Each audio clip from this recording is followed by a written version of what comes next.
Hi everyone in English 1301, it's Dr. E and I'm here with your multimedia project instructional video. So I'm just going to do what I usually do. I'll walk through the guidelines and expectations, I'll show you some examples, and all of this information will be available on D2L whenever you want to review it, check back, that kind of thing. So I'm just going to jump right in. All right, this is the handout that has all of the important information. So ultimately, what is our goal? We really want to create a project that is approaching our topic of food, but you are choosing something a bit more specific under that large umbrella of a topic of food, in thinking about something that we've addressed this semester. So you can creatively approach a topic that you're interested in through various methods. You can create a video, you can draw something, create a sculpture or PowerPoint, this is not an exhaustive list. If you think of something you'd like to do that is not listed anywhere in this document or that I touch upon in this video, that is fine. I want you to do whatever it is you would like to do on a topic related to food that connects to something we've read, watched, listened to this semester. The only requirement that you have to think about is that this needs to be something you can actually upload and share in D2L. So that may limit in some ways the kind of project, but we can work around a lot of it. So just keep that in mind. We will be sharing our multimedia projects in the discussion area, so you'll need to be able to upload a document or a PowerPoint or have a link to a YouTube video, that kind of thing. So keep that in mind. All right, and I've put a note here. This really is about showing effort, and I mentioned it's about the progress, not the perfection, because a lot of times students will say, well, I would really like to try painting, but I'm not a very good painter, or something that you're not an expert at. And that's kind of what the goal is here, is to explore something that you would like to. I don't look at the finished product and think, oh, this is really poorly done. I want to look at the effort you put into it. So you'll want to show your progress on this and not worry too much about the end result. I'll get into that a bit more. All right, so the requirements. The project does need to be focused on one issue or text, or video or anything that we have examined in the class, but it does need to relate to food, right? Because that is our theme for the course. I put a little note here. If you connected more to a text about writing, you can go in that direction if you'd like. So think of the different articles or chapters. But of course, food is our theme. So I hope you have a wealth of things you would like to pull from in terms of what we've talked about this and read about and written about this semester. But if you really connected with something that was more about writing, then definitely go with that. I put here, for example, if you want to think about Choi's article and her ideas related specifically to food as community and how that relates to your own experiences, you can create a PowerPoint that does that, right? You can, have images of family gatherings or images of your family in the kitchen creating something or out at a memorable celebratory meal, a PowerPoint that collects those kinds of photos, like a photo album, right? If you want to create a piece of artwork that depicts a meal from a food memory, so these are just possibilities. You do need to be able to show it on D2L, which is what I mentioned before. So it does need to fall within the confines of a PowerPoint, a Word file, or a YouTube link. And I put YouTube because sometimes students upload a video file, but we can't open it. So if a majority of your audience can't open the work that you've created, we want to avoid that, right? Especially if I can't open it and can't give you a grade, right? I put a note here, do not offer a link for a document. Do not offer a link to Google Docs or anything like that, because again, we want to make sure this is accessible to everybody. Note that part of the project is showing what you've done. So if you create a piece of artwork, take pictures at various stages and put those together in a PowerPoint. I'm gonna say most people choose PowerPoint for the overall medium because it's an easy way to show your progress. It's an easy way to share in a manner that is something that everybody can open in the class.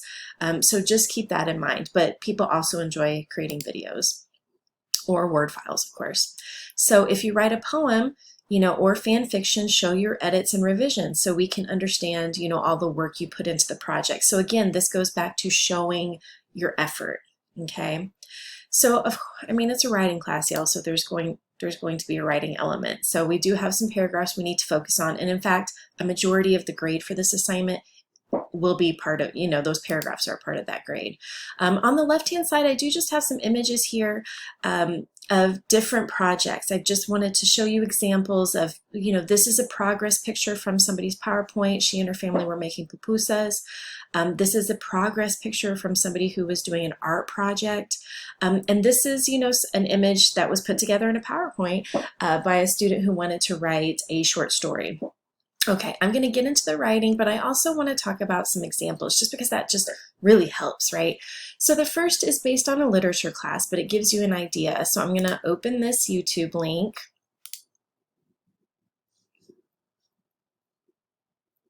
So this is a video, oops, sorry, let me pause. So this is a video by a former student who read a short story and wanted to kind of make a video production of the plot, okay?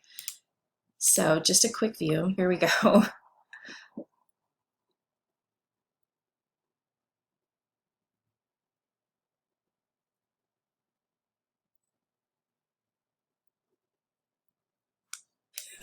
Okay, so just a quick view. You can watch the whole video if you'd like. But I love this as an example because it shows you that it's not perfect, right? So, I mean, it's a cute video. It's applying the requirements, right? It's utilizing the text in a really meaningful way. He wrote and performed the song, so these are just options of what you can consider doing. And so another example would be, somebody wanted to create a PowerPoint for comfort food. This link is actually to a different assignment. So this is the Lone Star Voices blog. It's something that I curate and I share projects with students who are, open to that. So you can go on here and look at all these different options. This is somebody who he wrote a song and performed it in a YouTube video based on something we read in a Mexican American literature class. Bruno created a project that was more graphic design because he wanted to kind of push himself in that direction. And so you can see, again, it's the progress. And you can also see the paragraphs, that some folks shared. I didn't put everybody's paragraphs in, but they can at least give you a sense of the direction we're going for this overall project. So if we go back, you can click on any of these just to, again, get some examples, and there's a whole link to additional ones. But let's get into the writing, right? That's pretty important. The first paragraph is going to be essentially a description, right? So you'll describe your project in detail. And I want you to think about your colleagues, right? What do you want them to know before they view your work? So imagine we're opening a discussion post and we're reading your 3 paragraphs before we're looking at your video, at your PowerPoint, at your document. So you're giving us some context so we don't open it and go, well, what is this? I don't even know what this is. What is the medium, right? You're providing context, so help them understand what they're viewing. For example, if you chose to write a collection of poetry, why? Why did you do this? What was your process? Okay, so that's one paragraph. Y'all, the second paragraph I can't emphasize enough. This is where students typically lose points, if they're going to lose points anywhere. This is where you're going to cite the authors. This is where the MLA and the research comes in. So you're going to provide in-text citations and explanations of quotes or ideas. A works cited is not needed unless you create something like an informational PowerPoint and you take images from the internet or you take information. You have to put that together in the last slide of a PowerPoint, something like that, because we're focusing mainly on the text within our course, so you wouldn't need a works cited for that, but if you move outside of that, you do. So this is a paragraph where you're kind of detailing, like, I read Choi's article and, she writes about this and she writes about that. And that really made me think of wanting to write a poem about this or something. This is where you're making that connection. First paragraph is describing, second paragraph is connecting to, that specific text or podcast or idea. Okay. The third paragraph is you. What did you learn in this? Did you think differently about something about the text or author or anything after completing the project?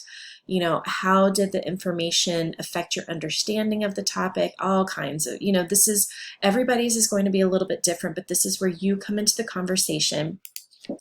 150 points is what these paragraphs come out to. So imagine, they need to be detailed. They need to be very well written, right? So we're using Grammarly, we're using tutoring, we're doing all that we can to get the best possible grade there, right? Here are some other examples, right? So it's just the possibilities. And I show you some of these to show that we have the progress pictures, right? And then if you scroll down, you'll see all the assessment information, right? So you're going to actually complete a plan where you identify, this is what I'd like to do, this is my timeline. You're going to share that with me so that this or changing that. So that's the plan. The final part, which is the artistic creation, so the PowerPoint or the recipe or whatever it is you create, is 75 points. And then those final paragraphs, 150 points, y'all. Yeah, that's a lot. And then you'll have discussion responses that you'll be required to complete. So you'll see how those points are broken down. So just take a look when you have a moment. But what I really encourage you to start with is just looking at the examples, because students have done all kinds of different things, whether it is in a British literature class, a composition class, a Mexican American literature class. It sometimes just helps you think of something that you might be interested in. You know, do you want to create a garden? Do you want to create a recipe? Up to you. You can always reach out in the Q&A discussion post area and kind of see if your idea is moving in the right direction. Or you can email me directly. But again, that plan is really going to give us an idea. So reach out if you have any questions. This is supposed to be a fun way to end the semester rather than writing, a research paper or something like that. So good luck.